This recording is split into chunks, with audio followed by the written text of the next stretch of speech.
นะโมตัสสะภะคะวะโตอะระหะโตสัมมาสัมพุทธัสสะนะโมตัสสะภะคะวะโตอะระหะโตสัมมาสัมพุทธัสสะนะโมตัสสะภะคะวะโตอะระหะโตสัมมาสัมพุทธัสสะอิมานิปัญญาเตปาตุลกัสสยาทานานิสัพพะริวรานิภิกขุสังฆัสสะโอโนทิยามะสาธุโนปันเตภิกขุสังโฆอิมานิปาตุลกัสสยาทานานิสัพพะริวรานิปฏิคันหาตุธัมมหากันเทวะมาตาปิตุกาทินันจายาตกานังกาลตตานัง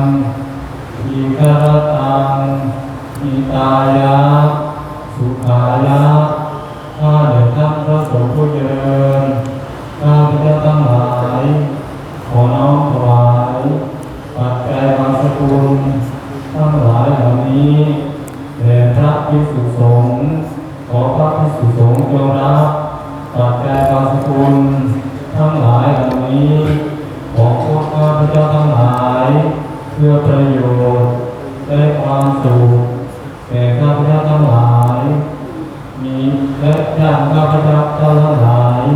มีคุณและประดิษฐ์คุณหลักเป็นต้นหากท่านได้รับความทุกข์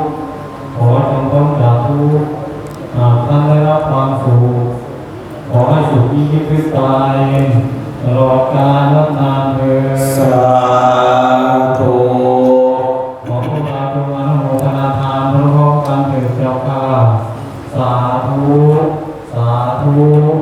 สาธุอนุโมทามิ